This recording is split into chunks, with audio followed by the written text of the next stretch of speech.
How much of your life is truly your own? It sounds like a question designed to provoke paranoia, but sit with it for a moment. Look around your room. Think about the clothes you're wearing, the career you chose, the way you speak, the way you walk, even the people you admire. Where did those choices come from? You probably believe because we're all taught to believe that they came from you, from some inner wellspring of autonomy, that you are the master of your mind, that your likes, dislikes, dreams, and goals are yours in the truest sense of the word.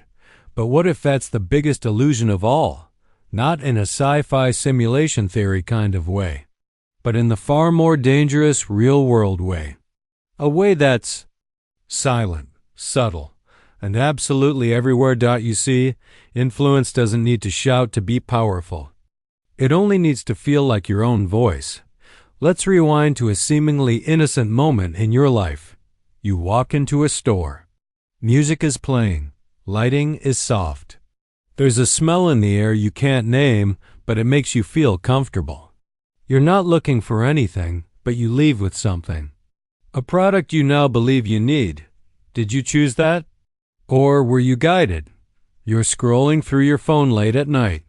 You see a post. You feel a small flash of envy or validation or anger. You click. You stay. The algorithm notes it. Next time, you'll get more of the same.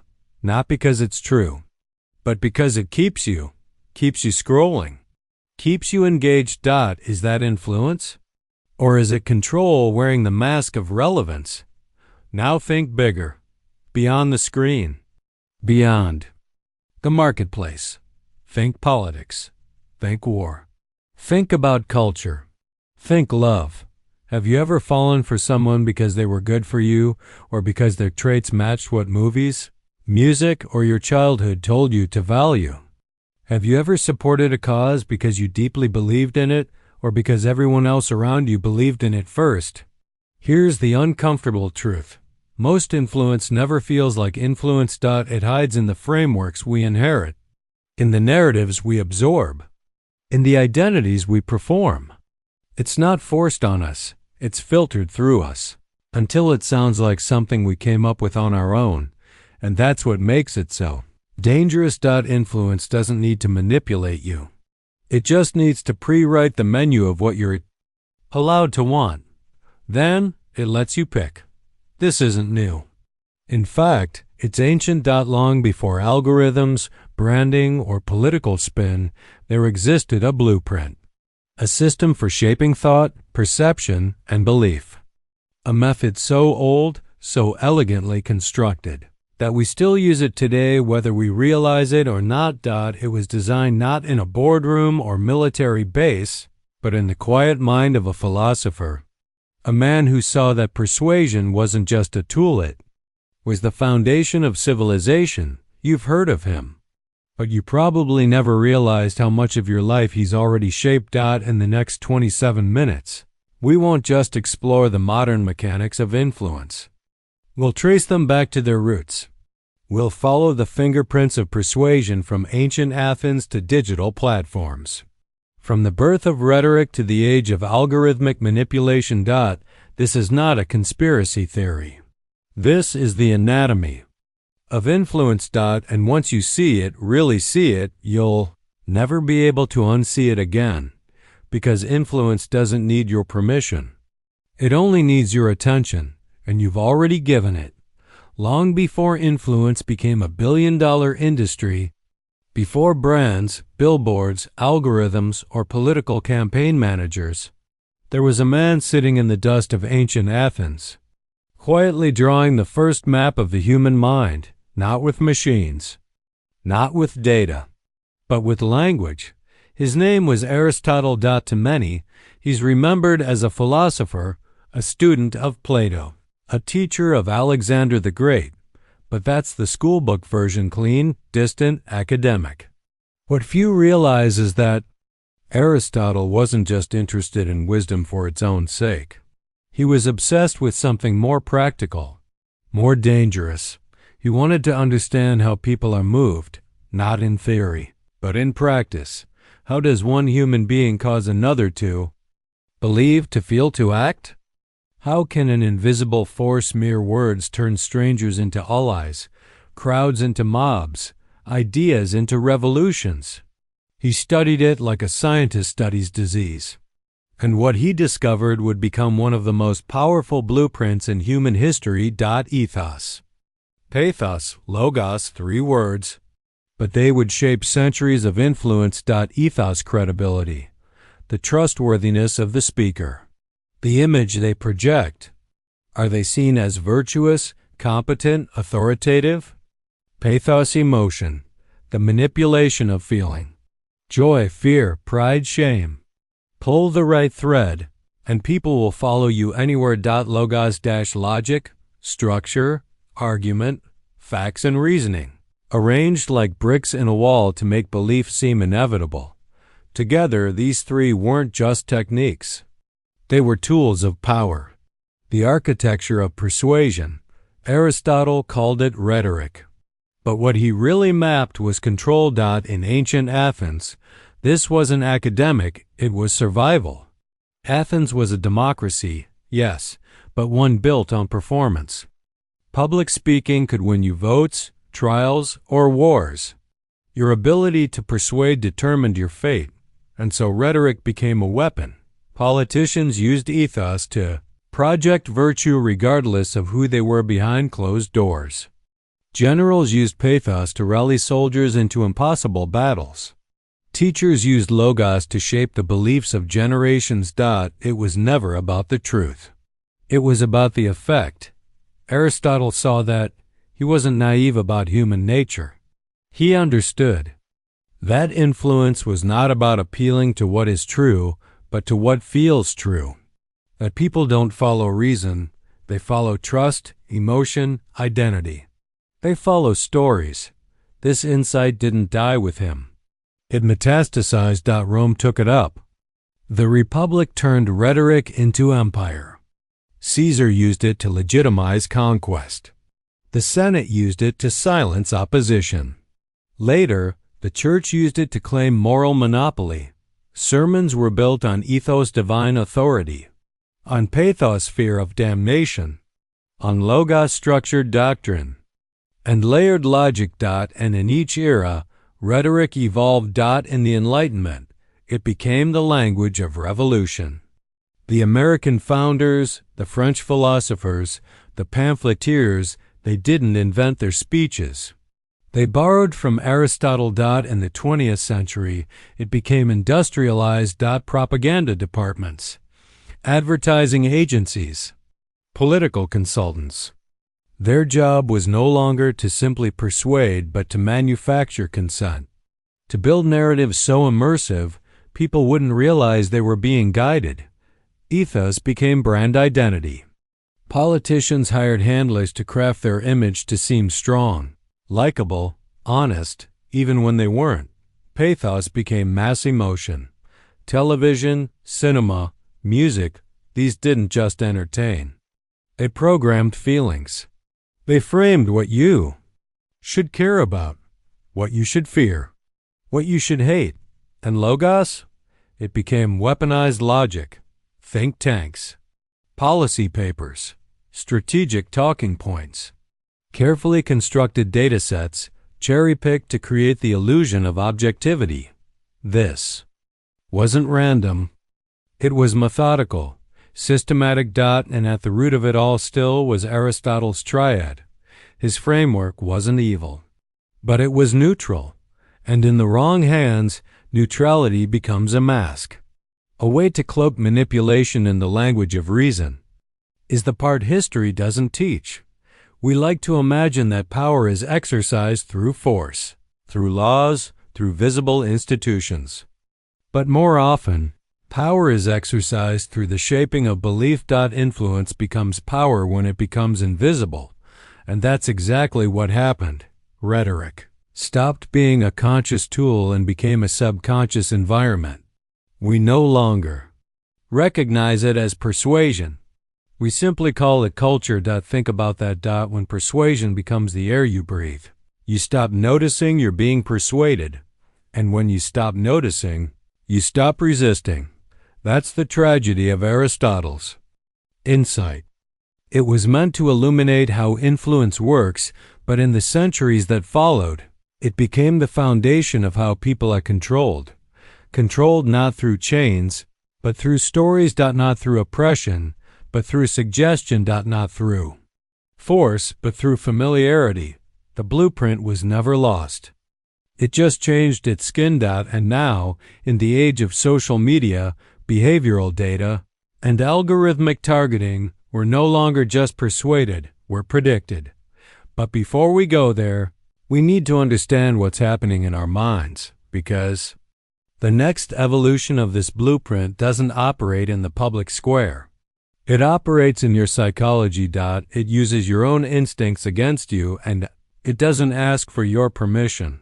We like to think we are rational beings, that our choices are guided by reason, our values shaped by thought, our actions aligned with our intentions. But this belief that we are in control is one of the most comforting lies we've ever told ourselves. Because the truth is far more uncomfortable. Much of what we do is not chosen. It's triggered. Modern psychology has quietly revealed what ancient thinkers like Aristotle only suspected, that beneath the surface of every decision lies a vast, unseen machinery. A set of mental shortcuts, emotional levers, and unconscious responses, all built to conserve energy and preserve illusion. We believe we're thinking, but more often we're reacting.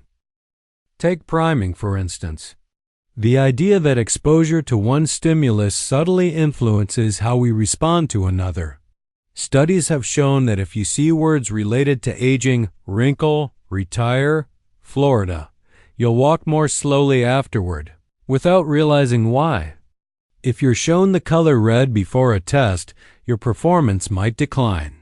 If you hold a warm cup of coffee while meeting someone, you're more likely to perceive them as warm-hearted.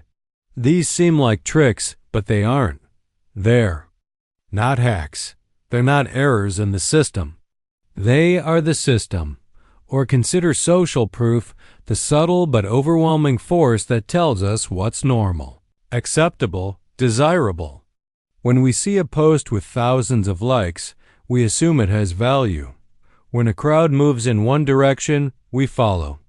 Not because we've reasoned it out, but because our brain, evolved in tribal environments, equates majority behavior with survival. What others believe, we believe. Not because it's right, but because it feels safe. Scarcity is another string. A product is more appealing if it's almost sold out.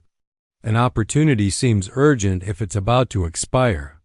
Our ancestors lived in environments of constant shortage, so we evolved a bias for immediacy. Grab now, think later. Today, marketers exploit that instinct with countdown timers, limited time offers, exclusive memberships. They don't need to convince us logically. They just need to simulate loss. Then there's mirroring, the unconscious imitation of gestures, postures, and speech patterns that builds trust and rapport. Salespeople are trained in it.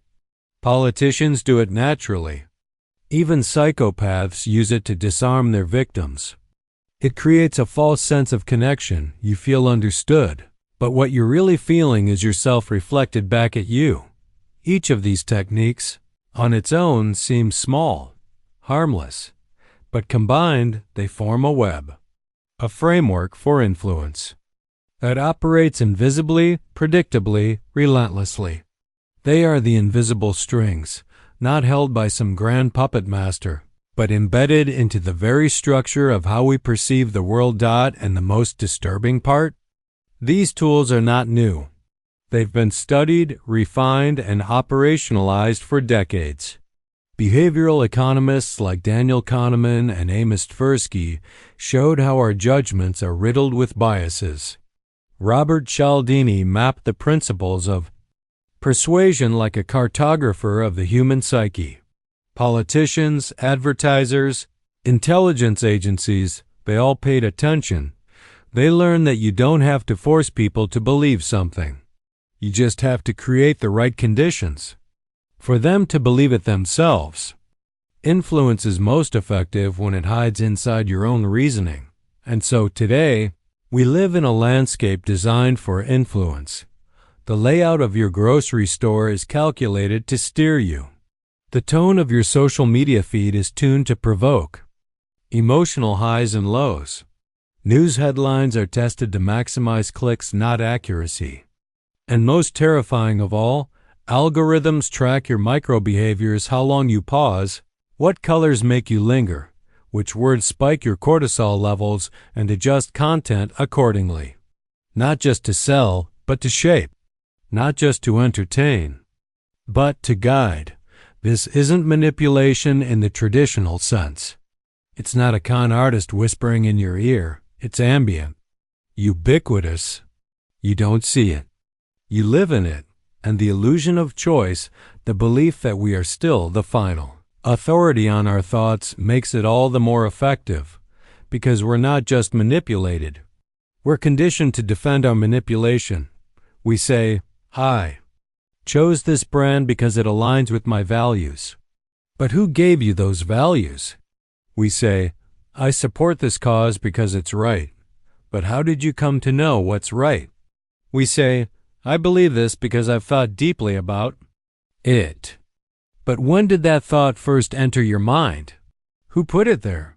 The truth is, influence no longer looks like persuasion. It looks familiar. It looks like convenience. It looks like ourselves. And here's the devastating irony. The smarter the titty manipulation becomes, the more confident we feel in our autonomy. Because now, we're not just being sold products or ideas. We're being sold identities, a sense of who we are, what we stand for, what tribe we belong to. Influence has evolved beyond argument. It now mimics reality. And if you can no longer tell the difference between what you believe and what you were made to believe, what do you actually own? This is the question that terrifies the powerful and paralyzes the manipulated, because once you begin to notice the strings, you can't help but wonder how many of your movements were ever truly your own. Influence begins as a suggestion, but suggestion, when refined, repeated, and scaled, becomes something else entirely. It becomes propaganda. Most people think of propaganda as a relic of war posters with bold fonts, speeches through crackling radios, grainy films played before battles. But propaganda was never just about war. It was about perception. And it didn't die with the 20th century. It simply got better at hiding. To understand modern influence, we need to understand how persuasion evolved into propaganda, and why the most effective forms of control are not violent, but invisible. Propaganda is what happens when the ancient tools of rhetoric, ethos, pathos, logos are merged with mass media, emotion, and repetition. Its influence is stripped of conscience, amplified by technology, and weaponized by power. Take the Roman Empire. They didn't just conquer with swords, they conquered with symbols. The eagle, the fasces, the image of Caesar stamped on every coin. These weren't just markers of identity. They were psychological anchors, daily reminders of authority, woven into the fabric of everyday life. The empire understood that the most efficient control isn't imposed through fear, it's embedded in normalcy. Centuries later, the Catholic Church perfected this. Influence through sacred texts, ritual, repetition, and fear of damnation. Its architecture, art, music, all strategically designed to elicit awe, obedience, and surrender. They weren't just building cathedrals. They were building emotional frameworks. Entire generations were raised inside a psychological atmosphere they couldn't see. But the 20th century? That's when propaganda went nuclear. World War I was the first conflict where mass persuasion was treated as a battlefield strategy. Governments discovered that controlling narratives was just as important as controlling territory. Posters portrayed enemies as monsters, Speeches invoked existential fear. Propaganda films portrayed war as glorious, even romantic. And for the first time, psychology met the printing press, and the consequences were immediate. But no one weaponized this better than the Nazi regime. Under Joseph Goebbels, propaganda became a science. The Nazi machine mastered repetition, visual symbolism, emotional narrative, and public spectacle. They didn't just tell people what to believe, they made it impossible to believe otherwise. Indoctrination began in childhood, through textbooks and songs. Dissent was drowned in a flood of unified messaging. They controlled the radio, the cinema, the curriculum, the architecture of thought itself. This wasn't persuasion. It was engineering, mass emotional conditioning. And the terrifying part? Much of it was borrowed from the free world. Across the Atlantic, a man named Edward Bernays, the nephew of Sigmund Freud, was transforming influence into an industry. He didn't call it propaganda. That word had become dirty. He called it public relations. Bernays realized that if you could understand the unconscious desires of people, you could sell them anything, not just products, but presidents, wars, ideologies. He helped tobacco companies market cigarettes to women as symbols of liberation. He helped governments sway public opinion through staged events.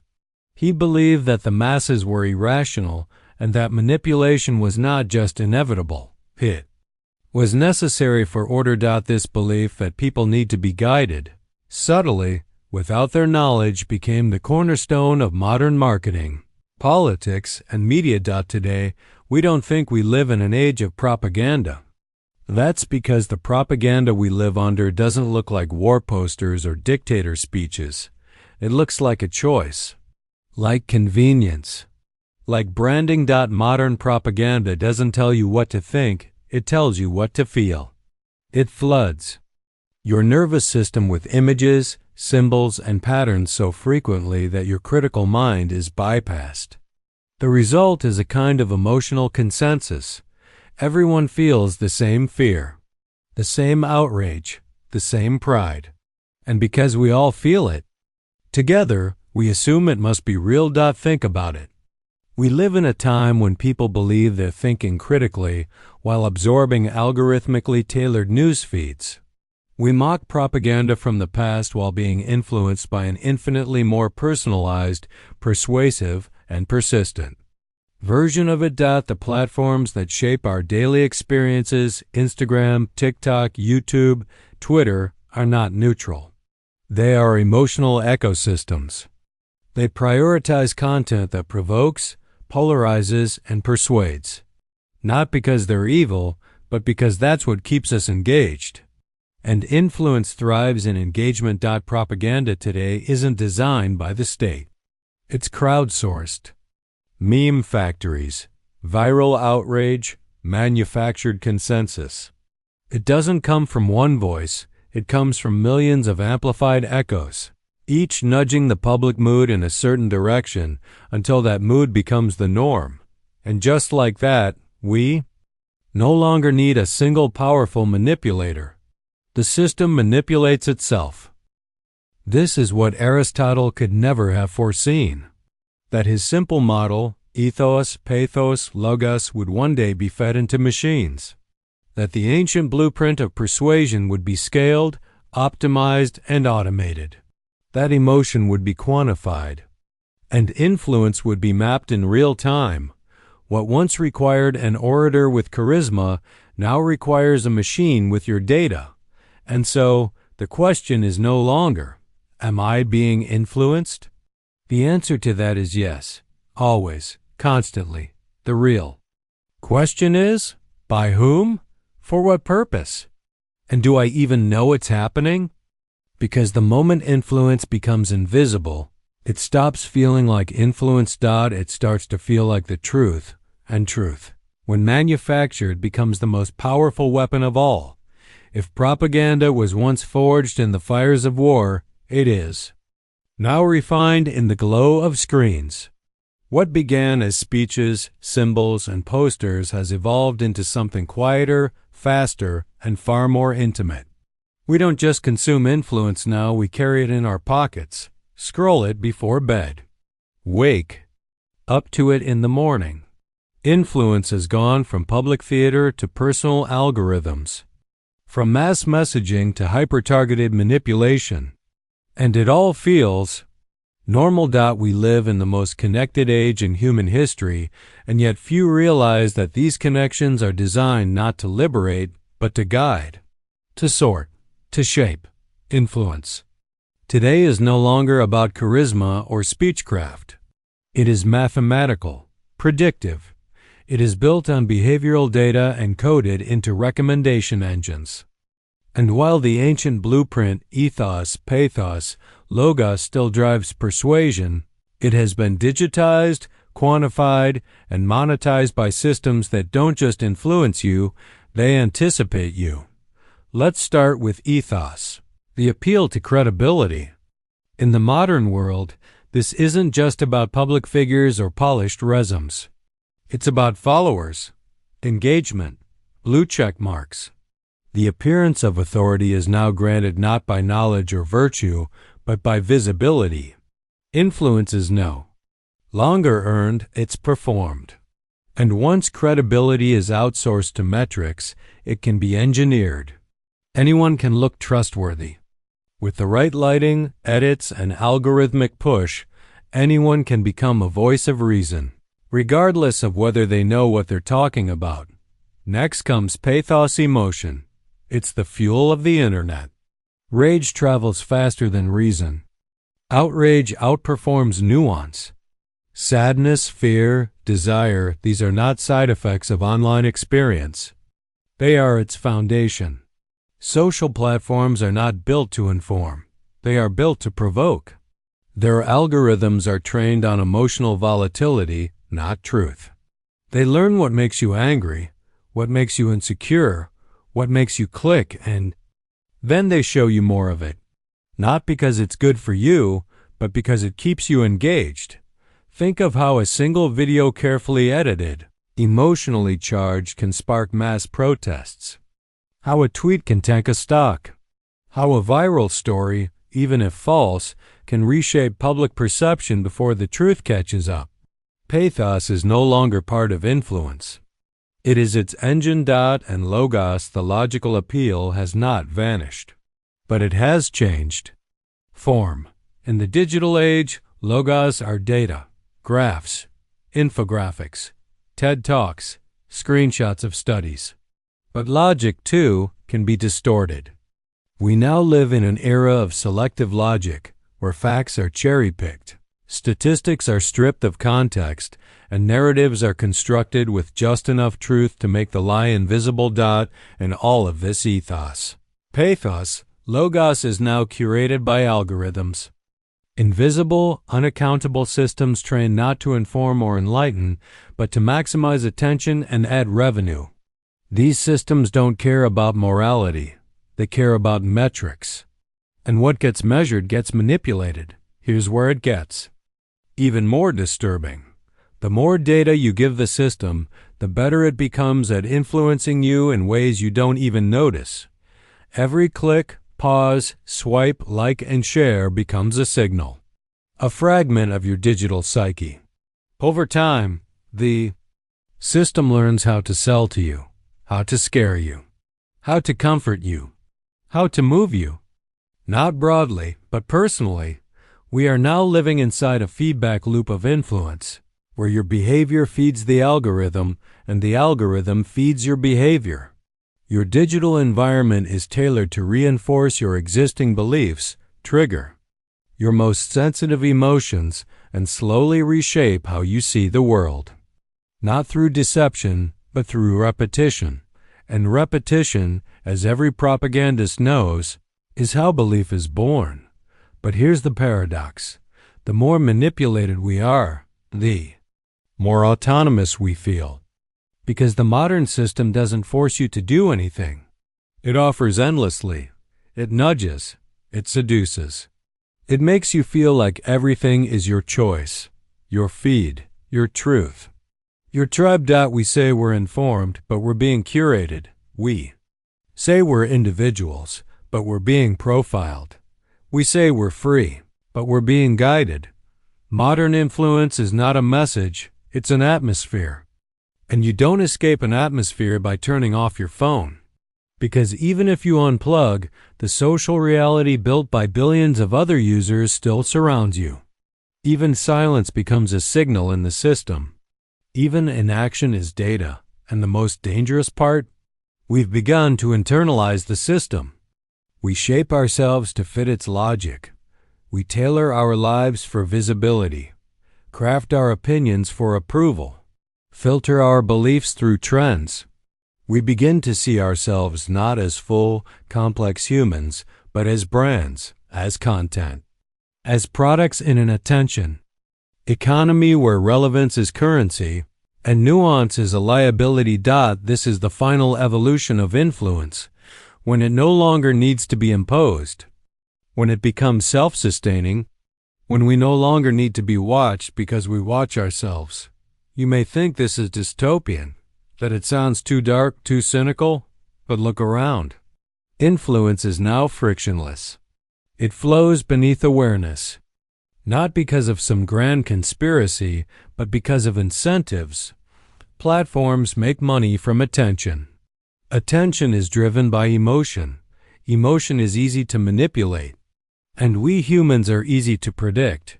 But influence in the age of algorithms isn't just about commerce. It shapes politics, education, relationships, even identity. It doesn't just tell us what to buy. It tells us who to be. And once influence reaches that deep, it's no longer influence. It's architecture. We're not living in a world of free thought. We're living in a world of preloaded narratives. Choose your flavor of rebellion. Pick your style of conformity. Align with this group or that one, but don't step outside the menu. Don't question the format. Don't break the frame, because that's the ultimate manipulation, when even your resistance is predicted. When even your rebellion is part of the plan. And if you think that's impossible, ask yourself this. When was the last time you had a thought you were sure didn't come from somewhere else? That is where influence lives now. Not in slogans, not in speeches, but in the spaces between our thoughts. In the algorithms we trust more than each other. In the curated selves we mistake.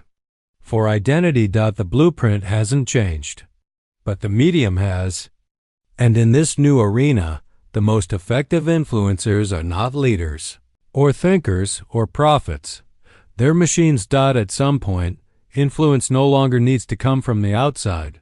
It no longer needs to be sold to you or shown to you. Because once it has been repeated enough, embedded deeply enough, it starts to echo from within. This is the final, most insidious evolution of influence, when it becomes self-reinforcing. When the strings that once pulled you from the outside now appear to originate from your own hands. When the architecture of control is internalized so thoroughly, it begins to feel like autonomy. You think you're acting freely, but you're not. You're performing. For your audience, for your image, for your place in the system. We don't just live in an age of influence, we live in an age of self-influence, where people are trained to become their own propagandists, their own PR agents, their own brand managers, not by force, but by reward. The dopamine drip of likes, validation, social belonging. The constant pressure to be seen, to be relevant, to be on message. The result? You curate yourself. You edit your personality. You stylize your opinions. You speak in hashtags, pose in angles, filter your joy. And the terrifying part is, you start to forget what's real. What begins as performance quickly becomes identity. Because when you repeat something often enough, even if it starts as a mask, it fuses to your face. And the world no longer meets you. It meets your rehearsal. The philosopher Michel Foucault warned about this. He didn't just study prisons, He studied how societies discipline their citizens, not through violence but through normalization, through invisible standards of behavior enforced not by guards but by each other, and eventually by ourselves. He called it the panopticon effect, a prison design where inmates can be watched at any time but never know when. So they begin to behave as if they're being watched constantly. Over time, the guards become unnecessary. The prisoners guard themselves. That's where we are now. Only it's not a prison. It's a culture, a social operating system. And it doesn't threaten punishment. It promises connection, but the effect is the same. We live under a gaze that never sleeps. Even alone, we imagine an audience. We edit ourselves before speaking, filter discomfort, rehearse our flaws into silence. Not because we know who's watching, but because we've internalized the watcher. The audience we serve isn't real. It's a phantom stitched from algorithms, trends, and imagined judgments. Yet we obey it. So we divide a public self and a private one, a curated self and a forgotten one. Over time, the mask fuses to our face and we no longer know if we're acting or simply don't know how to stop. This is the mirror effect, when we no longer need to be influenced because we've already absorbed the rules. We ridicule the wrong opinions, shame the wrong feelings, not from malice, but from fear. Fear of being wrong. Fear of exile. And so, we echo what's rewarded. We speak in algorithms. We forget how to think outside the frame. But something happens when you notice. When you ask, is this mine? Who does this belief serve? Where did it begin? In that moment, a space opens, a pause, a breath. That's where real freedom begins, not in escape, but in awareness. Because you can't run from influence. It's everywhere. But you can reclaim the right to choose what shapes you. You can become unprogrammable, not untouchable, but awake. And once you're awake, the spell breaks, and you no longer perform to be free. You are free.